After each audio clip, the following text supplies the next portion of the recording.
రైతులు పండించిన ధాన్యాన్ని కోతా తరుగు లేకుండా పిల్లల దౌర్జన్యాలు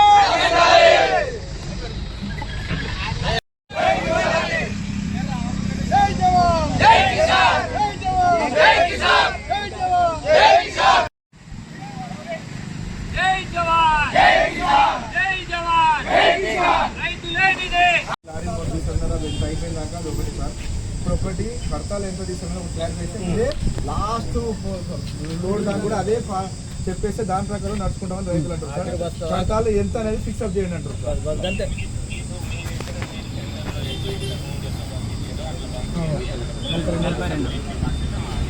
అదే ఒకసారి చెప్పండి సార్. దీని మీద కంటిన్యూషన్ చేసుకుంటే అయిపోతుంది సార్. అంతే అంతే సార్. అలా సార్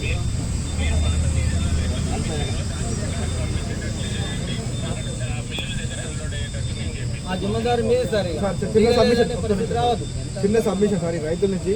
ఇప్పుడు వీళ్ళందరూ పోయి రైతులతో మన రైస్ మిల్ అసోసియేషన్తో మాట్లాడలేదు సార్. ఇక్కడ మనకు లోకల్ ఏదైతే లిస్టింగ్ అవుతుందో ఈ రోజు మీరు పర్సనల్గా వాళ్ళతో మాట్లాడి దీని ప్రకారం కడతాలు తీస్తున్నాం, మీరు రైతులకు మాట్లాడాం, దీని ప్రకారం అన్లోడ్ చేసుకోమని చెప్పండి సార్. రైతుల నుంచి మనం ఏంటంటే వీళ్ళందరూ ఇప్పుడు ఇండివిజువల్ రైతు ఇప్పుడు ఏ లారీ వచ్చి పోయి ఆడ పోయి మాట్లాడితే వేరు ఉంటుంది. మీ ఇటువంటి తీసుకుంటే అనేది ఆల్రెడీ డంప్ అయ్యి ఉంది. మీరు చెప్తేనే వాళ్ళు కొంచెం తొందరగా వింటారు, రెస్పాన్స్ అవుతారు సార్. ఈ రెండు చేయండి సార్. ఇది అందరు కోఆపరేట్ చేస్తారు సార్ రైతులు.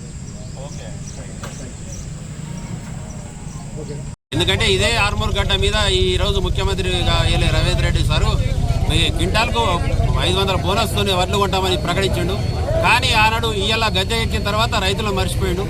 ఇక్కడైనా స్పందించి స్థానిక నాయకులు స్థానిక అధికారులు స్పందించి ఈ వడ్లను వెంటనే కొనుగోలు చేయాలి. ఈ తక్షణమే దీన్ని కడత లేకుండా ఇవాళ రైస్ మిల్ దగ్గరికి పోతే క్వింటాల్కు 12 కిలోల నుంచి 15 కిలోలు తరుగు ఇస్తారు. దీనివల్ల ఒక రైతు నష్టపోతుండు, ఒక ఎకరానికి 6,007 రూపాయలు నష్టపోతున్నారు. ఈ కరుగాలంలో కష్టపడి ఈ ఎసంగి పంట పండించిన రైతుకు ఇవాళ ₹1 ఆదాయం లేకుండా ఉన్నారు. ఇవాళ రాత్రినక పగలనక పండించిన రైతుకు ఇవాళ ఒక రైతు ప్రభుత్వం చెప్పుకునే రేవంత్ రెడ్డి ప్రభుత్వం తొందరగా స్పందించి ఆర్మూర్ రైతులను ఆదుకోవాలని కోరుతున్నాం. ఒకసారి ఎర్రజొన్న పంట 10 ఏళ్ల కింద ఎర్రజొన్న పంట గురించి ఏం జరిగిందో ధర్నా అంతకన్నా పెద్ద ఎత్తున రేపు పొద్దున హైవే దిగ్బంధం చేస్తాం. దీన్ని తొందరగా ఆర్మూర్ ప్రాంత రైతులు కాదు తెలంగాణ మొత్తం ఈ వరి కొన కేంద్రాలు తొందరగా పంచి రైస్ మిల్లకు తరలించాలని మేము కోరుచున్నాం. 20 రోజులు గడుస్తున్నప్పటికీ ఇక్కడ బెర్గెట్ సొసైటీ పరిధిలోని మెప్పా సెంటర్ 2 కొనుగోలు కేంద్రాలు ప్రారంభం చేశారు. కేవలం నామమాత్రంగానే ప్రారంభం చేసి అసలు వడ్లు కూడా ఎక్కడ కూడా కొనుగోలు చేయట్లేదు. పోయిన లారీలు కూడా ఎక్కడే రైస్ మిల్లర్లు ఆపేసారు.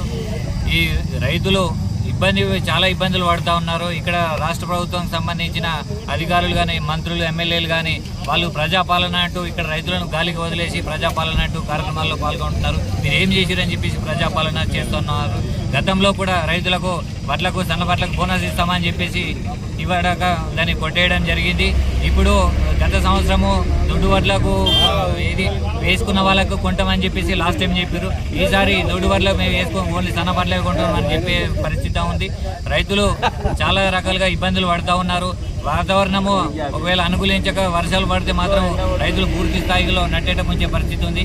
ఇప్పటికైనా అధికారులు కానీ రాష్ట్ర ప్రభుత్వం సంబంధించిన ముఖ్యమంత్రులు కానీ ఎమ్మెల్యేలు కానీ కళ్ళు తెరిచి రైతులను ఆదుకునే వెంటనే ధాన్యం కొనుగోలు చేయాలని చెప్పేసి కోరుతా ఉన్నాం. ఆర్మూర్ మండలం పెర్కెట్ గ్రామంలో వరి పండించే రైతులు పెద్ద ఎత్తున వచ్చి ఈ ధర్నా కార్యక్రమం చేపట్టడం జరుగుతుంది. ఇటు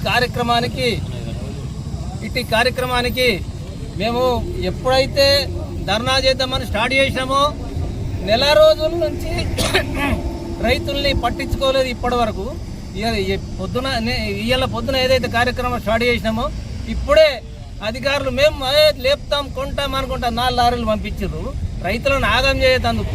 ఇప్పుడు డీసీఓ గారు ఏమంటారంటే మా దృష్టికే రాలేదంటున్నారు. ఇవాళ నుంచి మేము 4 రోజులు టైం ఇస్తున్నాము డీసీఓ గారికి. 4 రోజుల్లో బస్తాలు లేపినట్టు ఒకటే రోజు గ్యాప్లా లారీలు దించుకోవాలా రైస్ మిల్లర్లల్లా. లేకుంటే రైస్ మిల్లర్లతో కుమ్మక్కైండు డీసీఓ గారు, మంత్రులు, ఎమ్మెల్యేలు అని చెప్పి భావించాల్సి వస్తుంది. కాబట్టి ఇప్పటిదాకా ఓపిక పట్టినాము. ఇప్పుడు ఈ మే నెలలో వర్షాలు, రాళ్ల వాన, గాలి దుమాన వచ్చే ప్రమాదం ఉంటుంది కాబట్టి ఇకనైనా తొందరగా రోజుకు 5-6 లారీలు పంపించి తొందరగా లిఫ్ట్ చేయాల్సిందిగా కోరుతున్నాము. ఒకవేళ లేపని పక్షంలో, మాట తప్పిన పక్షంలో రైతులందరము ఇంకా ఆగ్రహంతో నేషనల్ హైవే దిగ్బంధం చేయడానికి పిలుపునిచ్చి చేస్తామని కూడా ఈ ప్రజాముఖంగా మేము తెలియజేస్తున్నాము. ఈ రైతులను కూడా ఈ రోజుకు శాంతించండి అని చెప్పడం జరిగింది. ఒక 4 రోజులు చూసి ఇక్కడే లేపితే సరే, లేపలేదంటే మాత్రం తప్పకుండా హైవే దిగ్బంధం చేద్దాం. ఈ ప్రభుత్వానికి రైతులు అంటే ఏందో కూడా చూపిద్దామని చెప్పి కోరుకుంటున్నారు.